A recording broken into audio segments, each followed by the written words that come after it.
Hampir semua otaku di dunia saat ini itu tahu sama yang namanya VTuber. Yap, virtual YouTuber atau disingkat menjadi VTuber adalah seorang konten kreator yang menggunakan avatar virtual berbasis teknologi animasi untuk berinteraksi dengan penonton di platform seperti YouTube. Avatar ini biasanya dikendalikan secara real time oleh manusia melalui teknologi motion capture, sehingga VTuber bisa berbicara, bergerak, dan bereaksi layaknya karakter animasi yang hidup. Dan ada banyak juga orang yang mengidolakan VTuber ini. Tapi bukan VTuber yang akan aku bahas di sini. Di video ini aku akan membahas idola para otaku sebelum adanya VTuber, yaitu Vocaloid. Dan Vocaloid yang kita bahas kali ini adalah Hatsune Miku.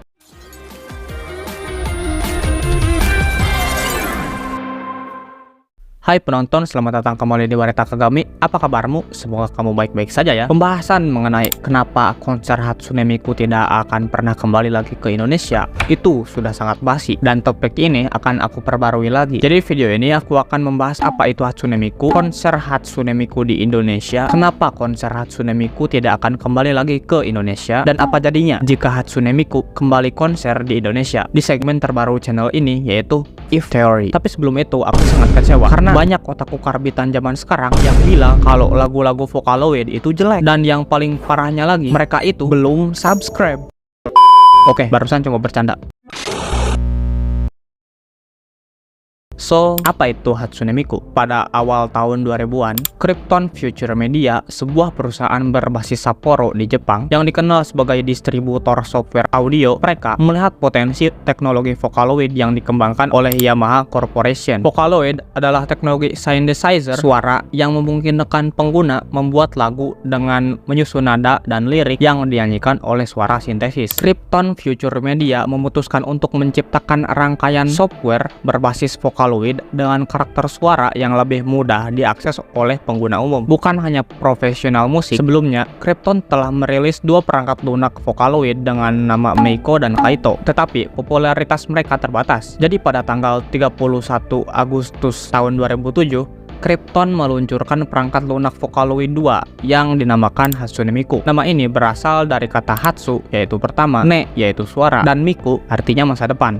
Berarti suara pertama dari masa depan. Suara Miku direkam dari sampel suara penyanyi Jepang, Saki Fujita, dan dilengkapi dengan desain karakter oleh ilustrator Keigaro. Karakter Miku digambarkan sebagai gadis remaja dengan rambut biru muda dan pakaian futuristik. For your information, video ini aku post di tanggal 31 Agustus 2024 untuk memperingati ulang tahun Hatsune Miku yang ke-17. Oke, lanjut. Awalnya, Hatsune Miku hanya dimaksudkan sebagai alat untuk prosedur musik. Namun, setelah peluncurannya, Miku dengan cepat menarik perhatian komunitas online. Pengguna mulai membuat dan membagikan lagu mereka sendiri dengan menggunakan suara Miku di situs berbagai video seperti Nico Nico Douga dan YouTube. Popularitas Miku meningkat drastis karena komunitas kreatif di internet yang memanfaatkan Miku untuk membuat berbagai genre musik, mulai dari pop, rock, bahkan lagu-lagu eksperimental. Salah satu lagu yang paling awal yang meningkatkan popularitas Miku adalah Miku Miku Nishite Ageru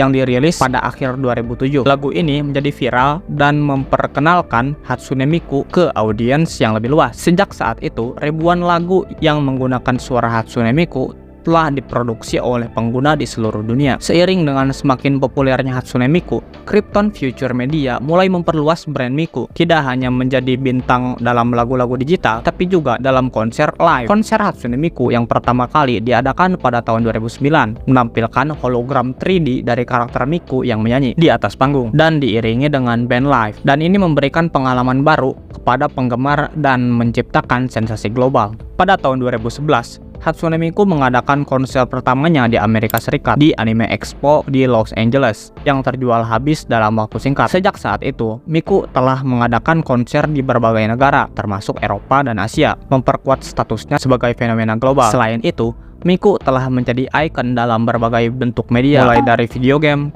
manga, dan anime. Kolaborasi dengan berbagai brand internasional seperti Louis Vuitton dan Toyota juga telah dilakukan, menunjuk daya tarik Miku yang melampaui batasan budaya dan genre. Hatsune Miku bukan hanya sebuah karakter atau perangkat lunak, ia adalah simbol kolaborasi dan kreativitas kolektif. Keberhasilan Miku menunjukkan berbagai teknologi dapat digunakan untuk memberdayakan individu dalam menghasilkan karya seni. Miku telah membuka pintu bagi banyak artis independen yang sebelumnya mungkin tidak memiliki akses ke alat-alat musik profesional untuk membuat musik. Selain itu, Miku juga menjadi subjek berbagai penelitian akademis tentang budaya pop, teknologi, dan masa depan musik. Banyak yang melihat Miku sebagai contoh bagaimana teknologi dan budaya dapat berinteraksi untuk menciptakan ekspresi baru yang tak terbayangkan sebelumnya. Hingga hari ini, Hatsune Miku tetap menjadi salah satu ikon digital paling terkenal di dunia. Konser Hatsune Miku terus diadakan di berbagai belahan dunia dan popularitasnya di kalangan penggemar tetap tinggi. Krypton Future Media juga terus mengembangkan perangkat lunak Vocaloid dan merilis perbaruan serta produk baru yang terkait dengan Miku. Hatsune Miku telah membuktikan bahwa teknologi dapat merubah cara kita berpikir tentang musik dan hiburan. Dari awalnya sebagai perangkat lunak synthesizer suara, Miku telah menjadi fenomena global yang memengaruhi musik, seni, dan teknologi. Fenomena ini menunjukkan bahwa masa depan hiburan mungkin akan semakin terjalin dengan teknologi digital dan kreativitas tanpa batas. Rangkaian konser berjudul Hatsune Miku Expo 2014 ini merupakan bagian dari tur internasional Hatsune Miku yang juga mencakup negara-negara seperti Amerika Serikat dan Jepang. Indonesia menjadi satu-satunya negara di Asia Tenggara yang dipilih untuk menggelar konser ini. Menunjukkan besarnya antusiasme penggemar Vocaloid di Indonesia, konser tersebut diadakan pada tanggal 28 Mei 2014 di Jakarta, di Plenary Hall Jakarta Convention Center. Acara ini sangat dinantikan oleh para penggemar Vocaloid di Indonesia, mengingat ini adalah pertama kali Hatsune Miku tampil secara live di negara tersebut. Tiket konser pun terjual habis dalam waktu yang relatif singkat, menunjukkan popularitas besar Hatsune Miku di kalangan penggemar musik dan budaya pop Jepang di Indonesia. Konser Hatsune Miku di Jakarta menampilkan teknologi hologram canggih yang membuat karakter virtual ini seolah-olah benar-benar tampil di atas panggung. Selain Hatsune Miku, karakter Vocaloid lainnya seperti Kagamine Rin dan Len, Megurine Luka, dan Kaito juga tampil dalam konser tersebut. Konser ini menghadirkan berbagai lagu populer dari katalog Hatsune Miku yang disambut dengan antusias oleh penonton.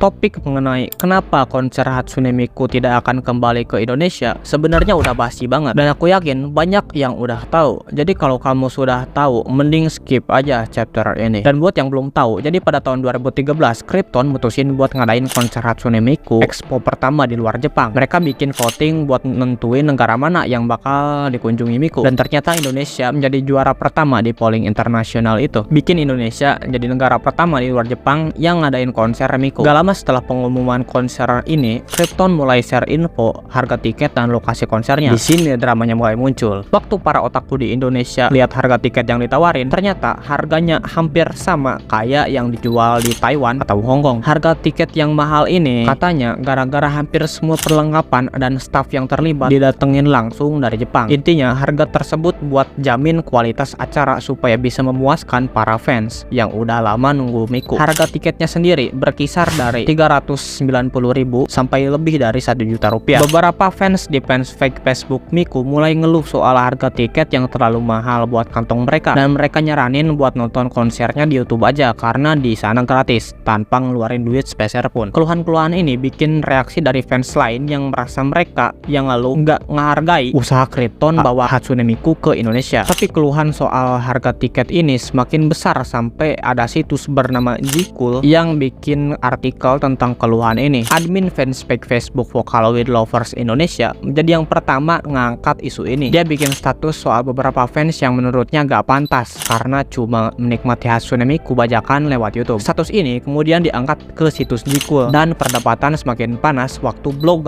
Otaku 39 membawa masalah ini ke level internasional. Di blog yang ditulis sama orang Indonesia ini sempat disinggung soal pembenaran kalau sebagian fans emang gak punya duit yang cukup. Dia juga nyebutin temennya yang berangkat dari Bali dan ngeluarin uangnya berjuta-juta rupiah buat nonton konser Hatsune Miku. Sama kayak Vocaloid Lovers Indonesia, nulis blog Otaku 39 ini ngerasa permintaan video YouTube itu nggak etis buat dilakukan. Tulisan di blog Otaku 39 ini sampai nyebar ke Filipina dan masuk ke 2 channel forum di Jepang. Dan ketakutan para fans soal video Miku yang bakal dibajak menjadi kenyataan waktu link rekaman konser muncul di YouTube. Rekaman ini diupload sama akun YouTube bernama Fatboy Slim. Muslim. Berdasarkan rekamannya, itu kayaknya diambil dari area Golden atau Platinum yang tiketnya paling mahal. Jadi besar kemungkinan pelaku ini bukan orang sembarangan gitu. Ini juga diperkuat dengan kualitas rekaman yang meskipun nggak terlalu bagus, tapi masih kelihatan jelas di ruangan yang gelap. Kalau rekaman ini diambil dari area silver atau bronze, pelaku minimal harus pakai kamera dengan kualitas zoom yang oke, yang pada tahun itu masih cukup sulit buat didapetin. Berita soal rekaman ilegal ini semakin membesar sampai penyelenggara Sozo langsung nyari berbagai video rekaman ilegal konser Miku di Indonesia dan ngasih peringatan keras ke uploadernya buat segera tarik video itu dari peredaran. Kalau enggak, uploader bisa di blacklist dari semua acara garapan mereka yang tersebar di Asia Tenggara. Sozo sendiri adalah penyelenggara event terbesar di Asia, dan gue heran sama bocah-bocah otaku COVID yang pada saat Sozo kembali ke Indonesia bawa event Ava ID, yang dimana para bocah-bocah otaku COVID ini teriak event Ava ID kemahalan. Kan Sozo adalah penyelenggara event di Jepangan terbesar di Asia, jadi wajar aja harga eventnya mahal. Dan soal kasus ini, admin dari Miku Fans, sebuah komunitas gak resmi yang punya hubungan dekat dengan Krypton, sampai-sampai ngeluarin kecaman keras. Tapi kecaman itu akhirnya dihapus dan adminnya langsung minta maaf karena dia nge-mention seluruh rakyat Indonesia, bukan cuma oknum tertentu aja gitu. Jadi dia merasa harus minta maaf gitu. Soal rekaman ilegal ini, Krypton dan Sozo kayaknya punya pandangan yang berbeda. Hiroyuki Ito, CEO Krypton sekaligus pencipta Hatsune Miku, pernah ditanya apakah kasus rekaman itu bakal bikin mereka ragu ngizinin Miku tampil di luar negeri lagi, terutama buat konser kedua di Indonesia. Hiroyuki Ito pun bilang, mungkin saja, yang pasti kami ingin mencoba datang lagi. Waktu ditanya soal fans Indonesia yang datang nonton, Hiroyuki Ito ngaku takjub dan puas ngelihat reaksi para fans di sini. Jadi soal rumor Indonesia bakal di-ban dan nggak akan konser lagi di sini, itu kayaknya cuma gosip doang gitu. Karena Hiroyuki Ito sendiri bilang kalau dia pengen datang lagi. Gua tahu harga tiketnya memang mahal, dan kalau lu gak bisa beli, ya udah jangan pamer mau bertani di akun mereka dan ngajak orang lain bertani dengan cara nonton YouTube gitu. Kalau lu mau bertani, ya udah diam-diam aja, kenapa harus pamer anjir? Gua gak pernah sekalipun mendukung pertanian, oke? Tapi lu lihatlah, ini parabat rekaman ilegal Miku saat konser itu udah banyak banget bertebaran, tapi nggak sampai nimbulin drama kayak gini gitu. Akhirnya kita masuk juga ke inti dari video ini. Apa jadinya jika Hatsune Miku kembali konser di Indonesia? Kalau konser Hatsune Miku kembali ke Indonesia, ada beberapa kemungkinan yang akan terjadi. Oke, sekarang kita anggap saja pihak Sozo itu secara tiba-tiba langsung ngasih informasi yang bilang kalau Hatsune Miku bakal balik lagi konser di Indonesia. Dan informasi itu pasti bakal booming banget, kurang dari 24 jam. Bakalan banyak banget media yang bahas, dan banyak banget para konten kreator yang bahas. Dan gue yakin tiket konsernya itu akan habis dalam jangka waktu yang cepat juga. Kalau lu nanya kenapa? Nah, ini masalahnya. Yang mau beli tiket konser Hatsune Miku itu kebanyakan adalah otaku COVID karbitan FOMO, yang bahkan mereka sendiri gak tahu Hatsune Miku itu apa dan kayak gimana. Jadi mereka cuma ikutan hype doang gitu. Lu masih inget gak sama drama tiket konser Coldplay waktu itu? Kalau Hatsune Miku kembali konser di Indonesia, maka fenomena atau kasusnya bakal sama kayak drama tiket konser Coldplay dulu. Jadi banyak yang akan datang ke konser Hatsune Miku, tapi yang datang kebanyakan itu orang FOMO dan otaku COVID karbitan doang, yang bahkan mereka sendiri nggak hafal sama lagu-lagunya Hatsune Miku. Karena orang Indonesia zaman sekarang rela ngeluarin uang ratusan ribu hingga jutaan rupiah hanya karena FOMO doang. Tapi ada kemungkinan buruknya juga. Jadi pada saat pengumuman konser Hatsune Miku kembali ke Indonesia, para otaku COVID karbitan yang nggak tahu sama Hatsune Miku itu pasti langsung cari tahu apa itu Hatsune Miku dan dengerin lagu-lagunya. Karena Hatsune Miku ini adalah Vocaloid, jadi gue yakin kalau otaku COVID karbitan ini bakalan ada banyak yang bilang kalau lagu-lagunya itu jelek. Terlebih lagi, para fans VTuber di Indonesia itu banyak, dan gue yakin para fans VTuber itu bakalan banyak juga yang nge-hate Hatsune Miku. Karena dulu juga pernah ada drama Hatsune Miku versus VTuber. Gue gak bakalan bahas dramanya, intinya Hatsune Miku yang menang. Ya, mungkin itu saja yang bisa aku bahas mengenai Hatsune Miku ini. Bagaimana kesanmu terhadap video ini? Apakah kamu suka lagu-lagunya Hatsune Miku? Kalau iya, silahkan tulis judul lagu Hatsune Miku favoritmu di kolom komentar. Dan kalau kamu menemukan kesalahan di video ini, mohon untuk koreksinya. Silahkan tulis semua itu di kolom komentar di bawah. Juga luangkanlah waktu untuk like dan share video ini. Lalu subscribe juga sebagai dukunganmu terhadap channel ini. Dan terima kasih karena telah menonton video ini hingga selesai.